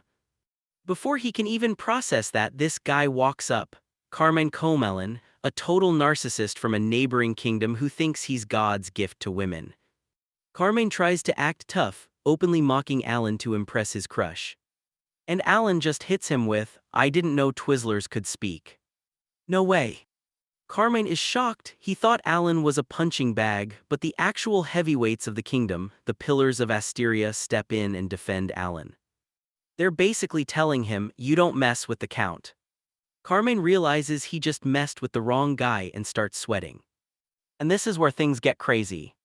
All these nobles start lining up, handing Alan insanely expensive magical artifacts and potions. They're practically begging him to accept their gifts. Why? Because in noble society, giving a gift like this to a faction leader means you're officially submitting to them. Alan is just happily taking the free loot, completely oblivious to the fact that he's accidentally building a political empire. Little does he know, the pieces are already in motion. Cut to Duchess Altia, she's meeting with a marquis and they confirm it, they are officially joining the faction. And who is the undisputed leader of this faction? Count Palladio. If you thought he was just a retired villain trying to chill, just wait. He's accidentally becoming the most powerful political figure in the kingdom. What could possibly go wrong? Okay, so picture this. It's been 4 days since the high society banquet started and Alan is literally raking it in. Nobles are handing him gifts left and right because they think he's secretly allied with the Altia and Genonia underworld bosses. And honestly, bro is not gonna say no to free stuff. He's just sitting there happily collecting his spoils. Purely greedy thoughts, zero shame, but this little vacation is about to get cut short. Evan sneaks back into the room and drops some absolutely terrifying news. An outer god descended in the north? Yeah, things are completely chaotic in Caliburn right now and they found an amethyst connected to this nightmare fuel.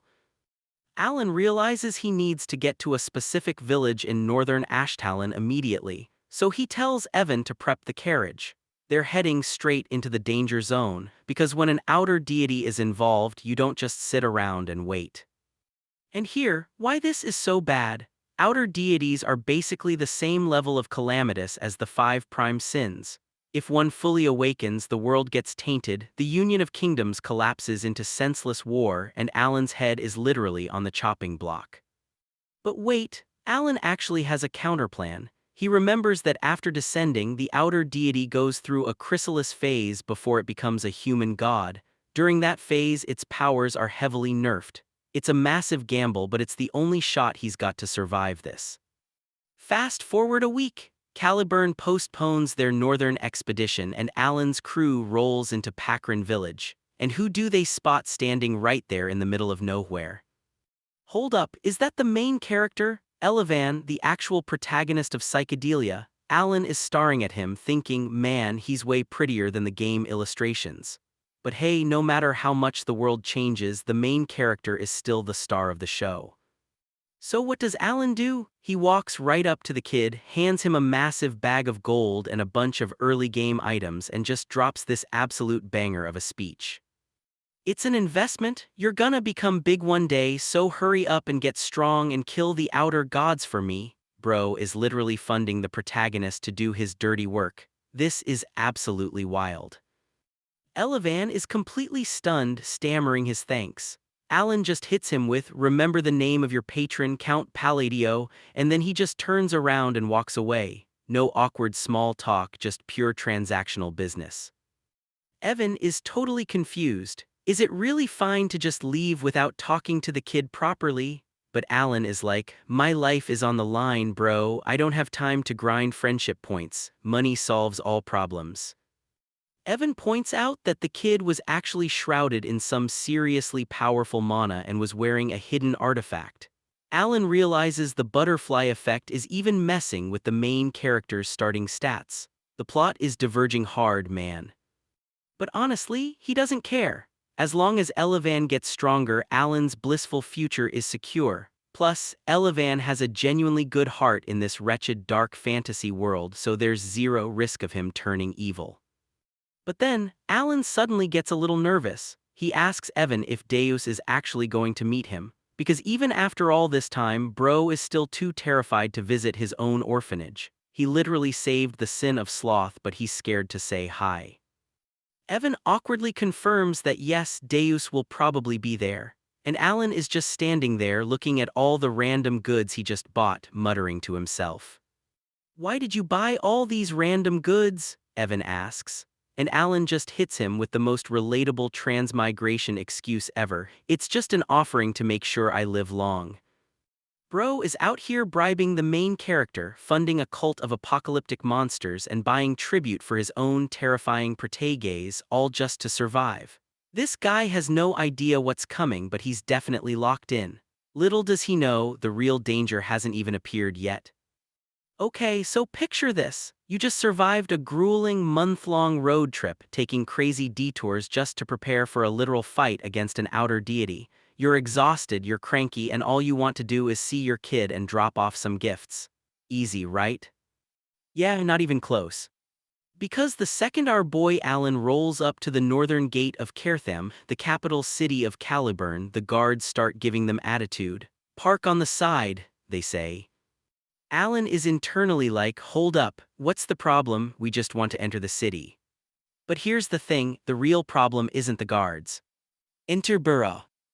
Dude is the direct disciple of Sir Fila, the fourth sword of Caliburn, and his ego is literally taking up the whole street. He steps up, acting like he owns the place, and drops a massive reveal. He's doing this because of Carmen. Wait, Carmen. Yeah, that same arrogant narcissist from Ashtalon that Alan completely roasted at the banquet. Carmine was so humiliated he literally begged Burra to mangle him to oblivion. And get this, Burra also just wants to rob Alan's carriage for some abyssal cores to level up his own power. He's looking at Alan like he's just some useless, clueless noble from a backwater kingdom with zero connections to Caliburn. He literally says, I've got nothing to lose here. Bro is completely cooked if he thinks he can just take the carriage. So Burra draws his blade, totally convinced he's about to have the time of his life crushing a weakling. But wait, where did that come from? A voice cuts through the air, absolutely dripping with killing intent. You dare point your blade at my savior? No way. It's Deus, the boundless blade himself, the guy who just soloed Kurga of the Tundra, and he is absolutely pissed. This is where things get crazy. Deus doesn't even hesitate. He steps in and starts absolutely dismantling this guy. He beats Burra down effortlessly, looking down at him like he's trash. Be grateful that I cannot kill you right here, he tells him. It's a total beatdown. And Alan, he's just standing there internally tearing up. He's like a highly subjective POV, calling me his savior. He might have been a little thankful when he was young, but I didn't think he cared anymore. He hasn't even written to me once. Bro is literally having a full-blown dad moment in the middle of a standoff. So this is what it feels like to watch your son all grown up. I'm such a proud dad. His subordinate is just sweating bullets watching this legendary master knight turn a guy into paste. He's like, my lord, your son is violently beating up another man. And Alan just hits him with, he stood up for me just because I was disrespected in a foreign land. What a sweet boy. The subordinate is just staring in disbelief like, this seems a little extreme. But that's exactly when Alan remembers something crucial. Deus was actually supposed to become one of the 5 prime sins, the literal doomsday bosses of the game. And right now, the ultimate weapon of destruction is throwing a terrifying tantrum because someone disrespected his dad. If you thought a single mastermind was crazy, just wait until the rest of the sins find out. What could possibly go wrong? Okay, so picture this. We cut to Delman, the third sword of Caliburn and captain of the Scarlet Flame. Bro is literally popping champagne, celebrating a massive victory. He's hyping himself up, thinking his legendary status is safe and won't be overshadowed by that bastard who just became a master knight using some dirty trick. And get this, Delman is bragging about his honorable tactics. He completely deceived the barbarian Chief Kirkin, lured him out and ambushed him with his finest knights. He wiped out the entire tribe just to get some results because Deus the newcomer had just defeated Kurga of the Tundra. Delman thinks Kirkin is dead from poison even though his body went missing. Classic villain monologue, right? Yeah, sounds totally reasonable. So Delman struts back to the outpost, ready to report his glorious victory to the king, but the second he steps inside, hold up, the air gets heavy, like suffocatingly heavy. What immense pressure is this? He looks up and his blood runs cold. Kirkin is standing right there, but wait, he should be dead. Delman is freaking out, but then Kirkin opens his mouth and his voice is completely distorted. Why have you defiled the great and sacred duel? Bro, this isn't Kirkin. The fear radiating off this thing is literally enough to paralyze a master knight. Delman finally snaps out of it and realizes, you're not Kirkin. Who are you? The entity just laughs in his face. Did you really think I'd oblige to a one-on-one duel during a war? Don't make me laugh. This is where things get crazy. The entity tells Delman that for a human, he's reached heights most can only dream of. But now, it's his last chance. Duel me. Delman's men draw their weapons, but the entity just calls them dishonorable savages. You can probably guess what happens next, except you actually can't. Because Delman suddenly drops to his knees, screaming in absolute agony. It hurts! It hurts so bad, he's begging for death, and then the entity drops the most terrifying reveal imaginable. Welcome to the bloody Colosseum, made from the bodies of those whose right to death was taken away. Nightmare fuel, honestly. The entity reveals his true identity, Altertus, the god of duels and the father of duels. He's offering them the gift of an honorable death. Come forth and duel, you are not savages. Bro just got completely outplayed and is now facing a literal god of combat. This monster is no joke. But hold up, let's talk about the real MVP here. Deus Macallion, the boundless blade. Word on the street is that Deus literally bowed to someone else. And people are losing their minds. This guy beat up the second prince for harassing his sister and got zero punishment. The king of Caliburn was the only person he ever bowed to. So for him to pledge his loyalty to a mere count from another kingdom, it's absolutely wild. Everyone is asking the same question, just who is this Count Palladio? Dude is built different and everyone knows it. Cut to Alan, who is literally arriving at Deus's place, and Bro is staring at this ginormous, ridiculously flashy mansion. This actually belongs to Deus, he's made it big, alright. Alan is just taking in the sheer scale of his protege's success. He walks inside and it's dead silent. Alan is low-key nervous. His words were really touching, but does he still feel awkward around me? Alan realizes he needs to stop overthinking and just get straight to the point. That's the respectful thing to do, right? So Alan hits him with, "Wait, Deus, I actually came to see you because I have a favor to ask." Deus is completely stunned. "A favor?" Alan is internally panicking. "Not an order. Wait, is there something wrong? Maybe he thinks it's out of place for me to ask." Bro is overthinking everything while Deus is just processing the fact that his god-tier mentor is asking him for a favor. Alan tells him to sit down first. "I have two favors to ask actually, you might find it a little bothersome." Deus sits in the chair normally reserved for the owner of the house and Alan is just thinking, "I'm thrilled that he's treating me like a father." Wait, what? Deus is literally treating Alan like a dad. This changes everything. Alan drops the first favor. "I have some business to tend to up north, would you be willing to go with?" And Deus doesn't even hesitate. "Yes, certainly." Alan is like, that was quick." Deus explains he was already planning an expedition to the north. "Easy, right?" "Yeah, not even close because the second favor is about to drop." Alan takes a deep breath. "Okay then, here comes the difficult one. Would you be able to borrow the frenzied ring of pride from the royal treasury?" Wait, what? He wants the most op artifact in the entire kingdom's vault. Bro is casually asking his knight to commit high treason to steal a national treasure. Little does he know this single decision is going to change everything.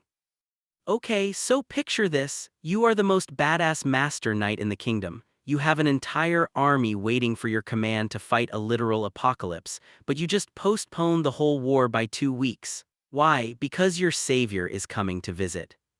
Hold up, is he serious? Yeah, Deus is fully locked in. He tells his vice captain he needs a favor. He wants to borrow the frenzied ring of pride from the royal treasury. Wait, the royal treasury? That's basically stealing from the king, but Deus doesn't even flinch. He just says he'll compensate them and get it done. Bro is making life-or-death political decisions like he's ordering a pizza. Cut to Alan, he's just trying to be a good dad. He hands Deus a gift, a bolo tie to lighten the mood, but Deus is just staring at him in dead silence. Alan is internally sweating, thinking he completely failed the vibe check. But then, Deus drops the bomb. He tells Alan he's going to get him the frenzied ring of pride. Alan is like, "Wait, what? From the royal treasury? Isn't that, like, impossible?" And Deus just casually replies that he'll take care of the roughly 50 guards standing in his way. No way, he's actually going to raid the palace. Alan thinks he's joking, but Deus is dead serious. This is absolutely wild. Things only get worse from here, or well, more wholesome. Alan meets Shelley, Deus's sister, the one he told Evan to save, and get this, she looks exactly like Deus. Alan is geeking out because in the game she was just a dead character, but now she's totally alive. But Deus is being the ultimate helicopter brother. He's literally telling her to keep her distance and call Alan Mr. Alan realizes this is exactly why Deus is so loyal to him. He totally farmed those affection points by saving his sister. So Alan crashes at Deus's mansion for a few nights. And guess what? Deus actually comes back with the ring. In one day. Alan is completely floored, but here's the craziest part. Evan pulls him aside and explains how Deus got it. Deus literally threw a massive fit at the royal palace. He demanded the treasure, and when the second prince tried to stop him, Deus smacked his face to oblivion. Seriously, dude is built different. He just assaulted royalty to get his dad a cool ring. But somehow, it gets even crazier. After 3 days of prep, they head out on the northern expedition. But 2 weeks later, everything goes completely off the rails. Cut to the northern border outpost. The vibe is pure nightmare fuel. The knights are literally arguing about retreating, and for good reason. An outer deity is leading an army of the dead. Delman the third sword of Caliburn, dead. Kyriana the second sword, severely wounded. There's this wicked, ominous red smoke covering the battlefield. Things just went from bad to worse. But where's Alan during all this chaos? He's literally roasting sweet potatoes. Using his magic utterances, bend, condense, spark. It's just making snacks while the kingdom's greatest knights are having a mental breakdown. The soldiers are just staring at him like, where did he even get sweet potatoes? This guy has no idea what's coming, or maybe he does and he just doesn't care. Over by the medical tents, the deputy master of the Azure Arcane Tower is losing her mind. She's screaming at the knights, "I've already treated them to the best of my ability. I was only dragged here to research barbarian rituals." The desperate knights are begging her to just try one more time to save the second sword. But then someone steps up. She yells, "Hey you, get the hell out of my way." But when she sees who it is, she completely freezes. What is he doing here? You can probably guess what happens next, except you actually can't. Who just walked into the middle of a literal war zone? What could possibly go wrong? Okay, so picture this.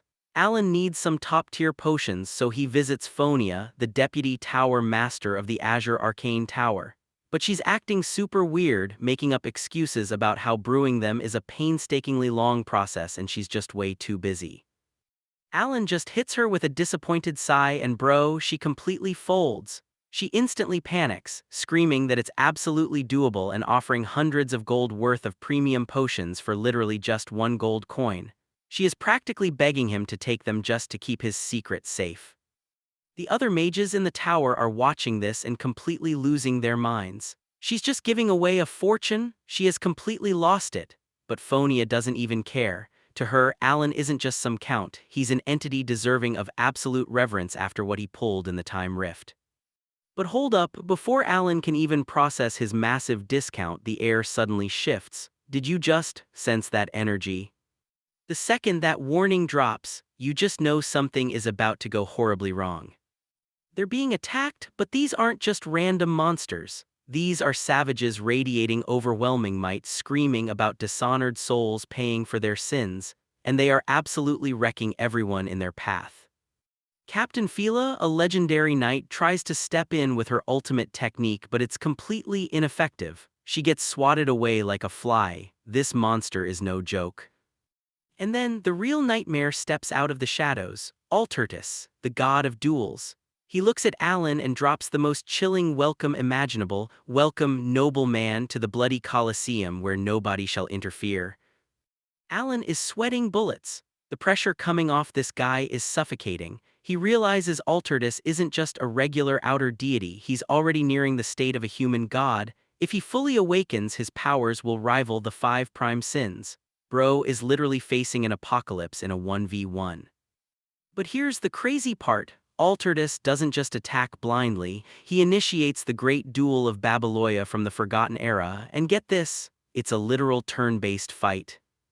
Rule 1, the one who accepts the duel attacks first. Rule 2, you cannot move outside of your turn and you can't reposition during your turn. It's exactly like the game mechanics Alan spent 9 years grinding. Altertus takes his turn and unleashes a song of destruction. Everyone else is screaming to run, but Alan knows the rules. He can't move, he just has to stand there and take it. So he channels every ounce of his mana, using constraints to condense, consolidate, and deepen his defenses.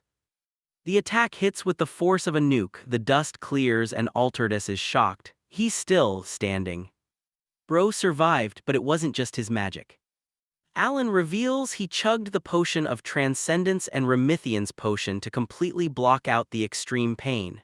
He knew his body would get crushed, but he just needed to survive the turn. And because he survived, he's finally satisfied the hidden condition for frenzy. He activates his constraints, locking in his buffs. Alan looks up, completely locked in, and drops the coldest line ever. Finally, it's my turn to attack. Bro just turned a fight against a literal god into his own personal turn-based RPG, and Altertus has no idea what's coming. Okay, so picture this. You're literally fighting an outer god, not just some random dungeon boss but the eldritch god of chaos himself. And your master plan to win? Bring yourself to the absolute brink of death. Bro is making life-or-death decisions like he's choosing what to eat for lunch. Alan pops the pendant of samsara and chugs healing potions just to survive his own near-death state. Why? Because the frenzied ring of pride requires *U to be almost dead to activate. He is literally risking his life to unlock a power-up. This is absolutely wild. Once he's on the edge, he starts stacking his magic utterances. Bend, spark, condense, obliterate. He's imposing 4 massive constraints to distort the actual laws of the world. In the game, these buffs had a strict time limit, but in real life, there is no timer. He's locked in. He dumps every single drop of his saved mana into one ultimate, world-breaking attack. He's going for the one-turn KO. You can probably guess what happens next, except you actually can't. The smoke clears and the god is still standing. Wait, what? Alan's ultimate nuke failed to vaporize him. Yeah, that's not good. He literally threw everything he had at this guy and it wasn't enough. But here's the thing, Altertus isn't even mad, he's actually impressed. The god looks at Alan and says, "So the will endures through you." He literally acknowledges that Alan has class, and then he just starts fatting away. Somehow, it gets even crazier. Before he vanishes, the god grants Alan the Belt of the Forgotten One, which gives a massive buff to magic damage and penetration. But he drops a massive lore bomb. He tells Alan to summon him when the usurpers break free, but not by his fake title, by his true name *. And he leaves a hidden message on the belt: "Turn your steps toward Kahara, the city of the ancient gods." Dude just accidentally unlocked a whole new endgame questline. The expedition wraps up and Alan is just casually interrogating Phonia. She is sweating bullets, literally screaming that she knows nothing about dark ones or blue ones. Alan is just internally like, why does she keep thanking me for letting her go? I didn't even do anything. Dude just accidentally cemented his reputation as the most terrifying mastermind in the kingdom. But then the vibe completely shifts. Deus walks up to him. Alan gives him some classic dad advice, telling him to keep putting in the effort because he was born with incredible talent. But Deus stops him. He asks a question that catches Alan completely off guard. Why do you choose to ask favors instead of simply giving orders? Hold up.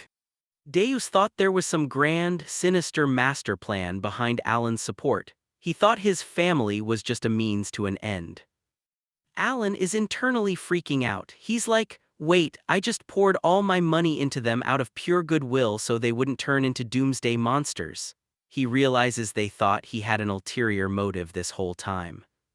Things just went from bad to wholesome. Alan realizes that being a parent isn't a thankless job after all. Deus formally pledges his allegiance to him, calling him Vanguard of Silence. And Alan, he's just sitting there feeling like the proudest dad in the world. What could possibly go wrong? Okay, so picture this. It's been 3 long months and Alan is finally back home. Bro is literally exhausted. He walks into his room expecting to just crash in his bed, but nope. He walks straight into the office of hell.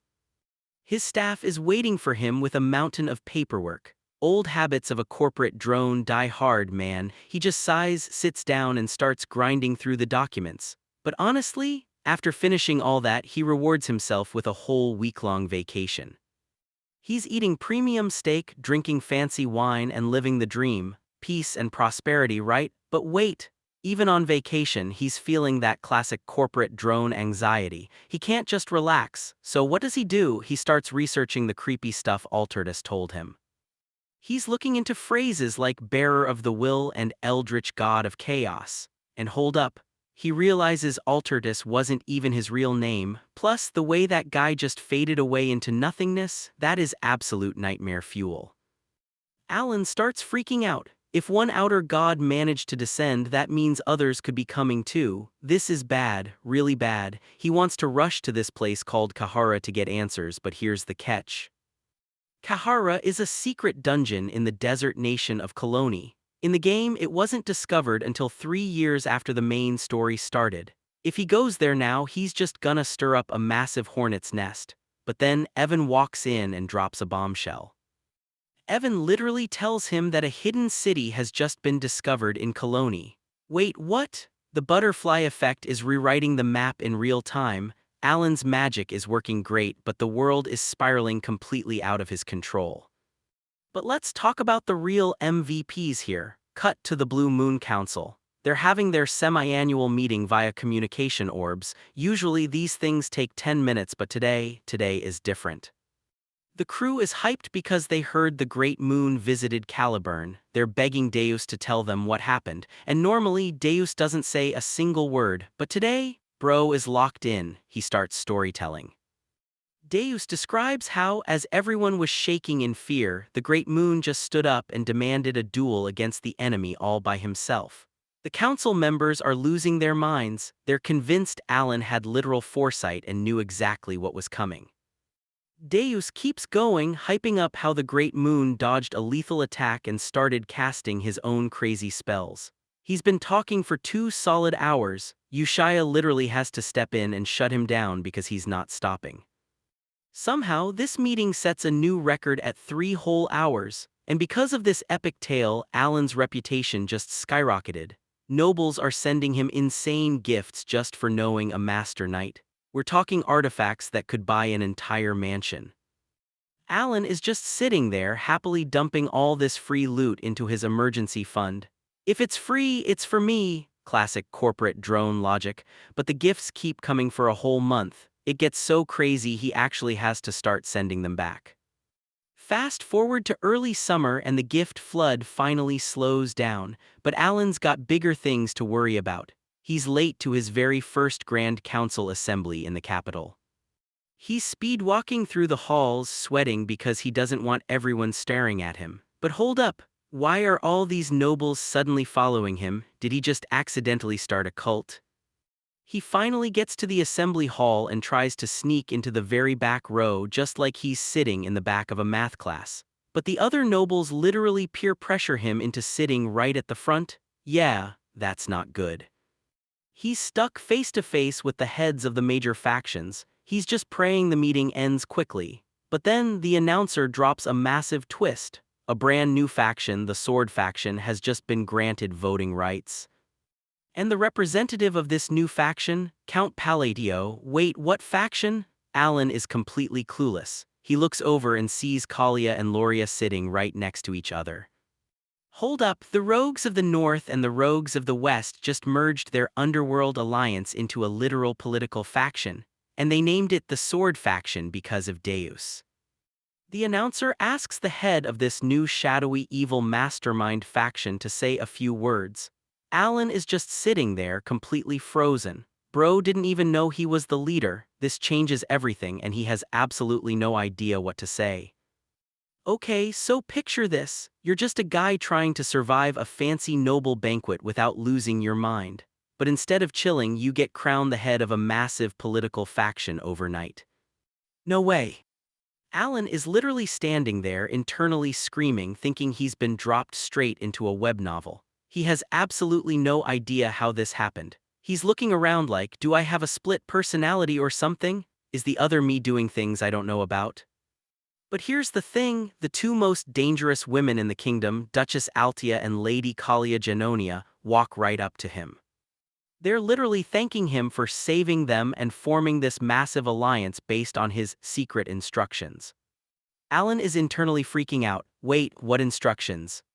He realizes the letter he sent Kalia was just a clumsy apology for being awkward and cold. I apologize I seemed cold to you, that's it. But because he stayed silent and accepted a bunch of expensive gifts from random nobles, they interpreted it as a mastermind power play. Bro is making life-or-death political decisions like he's choosing what to eat for lunch, and they think he's a terrifying genius. Things just went from bad to worse. Alan realizes he needs to get out of there before they ask him any more questions. He literally grabs his subordinate Evan and says, let's just go straight to Koloni. And somehow, it gets even crazier. Kalia and Altia just watch him leave, totally convinced that his abrupt exit and blunt words are the calculated moves of an untouchable mastermind. Dude is built different, or at least they think he is. But the real danger hasn't even appeared yet. Cut to Carmen? Yeah, that same arrogant narcissist from Ashtalon who got completely roasted at the banquet. He is absolutely cooked if he thinks he can just hire a swordmaster-level assassin to kill Alan. And the price? 4 insanely rare abyssal cores. He literally stole them from his own dad, Duke Comelin, to pay for the hit. But hold up, where did that come from? Duke Comelin finds out. Instead of stopping it, he makes a deal with the local underworld boss. He's basically turning a blind eye to the assassination because once Alan is dead, he can snatch those abyssal cores right back. Don't take it personally, Palladio, the Duke says. Yeah, that's not good. The assassin makes his move. He ambushes Alan, completely confident in his swordmaster-level skills. He thinks he's about to claim his prize and get his 4 cores. But this is where things get crazy. The second the assassin tries to strike, he's completely paralyzed. He can't move an inch. And standing right there looking down at him is someone who knows exactly who Alan is. How unfortunate you are, they say. If only you were targeting someone other than Count Palladio, you wouldn't have had to die. You can probably guess what happens next, except you actually can't. Who just intercepted a swordmaster assassin? What could possibly go wrong? Okay, so picture this. It's been 5 days in the desert nation of Colony and Alan is literally getting roasted alive. Bro is begging for an ice crystal even if it costs a few mansions. Evan is asking if he's gonna practice that freezing magic he was talking about, but Alan shuts it down. He's like, no way, if it goes wrong, I'm toast. Honestly, survival instincts kicking in, right? So instead, they joined a merchant caravan to navigate the desert. Smart move. But hold up, we got a spectator. Rian Agulus, the daughter of the Ruby Arcane Tower Master, is low-key glaring at them. She's a 4th-tier mage and she thinks Alan and his crew are putting on a fake innocent act. She senses his mana and scoffs. Barely 2nd tier, yeah right, there's no shot he defeated an outer deity. She's totally writing him off as a fraud, but you know how these misunderstandings go. Because the second that caravan stops, boom, ambush, the bloody sand bandits drop in and things get terrifying real quick. They capture everyone and realize they've got a Tower Master's daughter as a hostage. They're laughing, planning to use Rian as a special item, and honestly it triggers her deep childhood trauma. She's literally hyperventilating, unable to breathe. This is bad, really bad. But then, the air just drops in temperature. Alan steps up and Rian is completely frozen, not from fear but from actual cold air. He just cast Frozen Earth. And here is where things get absolutely wild. Rian's mage brain is short-circuiting. She realizes he didn't just cast a basic spell. He linked spatial, ice, and duration spells together. That's a compound spell. Bro, linking multiple spells reduces the success rate to basically 0. Only 5th-tier mages can pull that off. How is a 2nd-tier guy doing this? This is insane. Alan just freezes the entire desert around them and gives the bandits a choice: run or die. And because bandits are cowards, the second their leader drops, the rest scatter like roaches. The merchants are cheering, treating Alan to the best wine and ham they've got. But Alan is just in his own head, analyzing the spell. He realizes Frozen Earth only lasted 1 minute because he had to link 3 spells. He's trying to use the penalties from his past fights, like battling Altertus, to reduce his mana costs, but the duration is way too short. He needs to experiment more. Bro is literally treating a life-or-death desert battle like a science fair project. Rian is having a massive reality check. She completely drops her ego, apologizes for doubting him, and begs to discuss magic with him. Alan just hits her with, "I'm a gentleman, I accept." So for the rest of the trip, they're geeking out over mana configurations. Alan learns how to twist mana flow by rotating it, which is a total game changer for altering spell properties. They finally roll into Colony. Rian is so hyped she invites him to the Arcane Conference as a member of the Ruby Tower. Alan immediately accepts because he actually needs something from the tower hosting it. Classic transactional bro move. Evan goes to handle the luggage and Alan asks if their meeting spot is nearby. But hold up, before Evan can even answer, a blur of motion crashes the scene. Evan instantly jumps in front of Alan, screaming, "Get behind me, my lord!" But then, the dust clears and it's not an enemy. It's Solon. Alan's jaw drops. "Solon, you should have told me you were coming," and she is just vibrating with excitement. "I've been waiting for you for so long since I got your letter, let's go." The crowd in the background is completely losing their minds. They recognize her as the Golden Flash, one of the 4 Baba Yagas of Koloni. She's known as a literal rabid dog who kills everyone. But here she is, acting like an overly excited puppy for some random noble. The bystanders are terrified, whispering, "Did she not kill those people from earlier?" Bro, Alan just walked into the desert nation and the most terrifying fighter in the country is basically his personal tour guide. This changes everything. Little does he know the real danger hasn't even appeared yet. Okay, so picture this. You finally roll up to your kid's new workplace and it's literally massive. Alan arrives at Solon's guild in Koloni and the vibe is immaculate. Ralga, one of her top subs, is totally geeking out. Turns out, Solon has been waiting at the entrance every single day just to see him. Bro is locked in on being the ultimate dad. Alan hands out gifts and Ralga literally ranks him in her top 3 favorite people in the world. Family, Ushaya, and then, Master. Alan is internally celebrating. "I made top 3 when I never even spoke to her before, I'll take that." But here's the thing, Ralga mentions the trip back from the desert was a total nightmare because they got ambushed by the bloody sand bandits. Alan is like, "Oh no, that's actually terrifying, I hope I don't have to see them again." Cut to the bloody sand hideout. It is completely wiped out, hundreds of Knight-class fighters gone, just reduced to dust. Why? Because they attacked Alan first, and Alan just casually annihilated them on his way home. You won't run into them if they don't exist. Problem solved, I'm a genius. Dude is built different. He accidentally cleared a massive criminal organization just by walking to his front door. Things only get worse from here, or well, way more dangerous. Cut to the Koloni Coliseum. We meet Kalman, one of the 4 Baba Yagas of the city. He's the longest reigning champ and he is not happy. Ralga visits him to drop the news that Solon wiped out bloody sand. Kalman just starts laughing. He reveals his brother Kalmam was actually the leader of the bandits. He only kept him around as a cheap pawn to conquer the underworld, but now he wants blood. He hands Ralga some insanely rare items from a guy called the Seeker to help him take the throne. And somehow it gets even crazier. While all this mafia drama is brewing, Alan and Solon's guild finally make it to Kahara, the city of the ancient gods.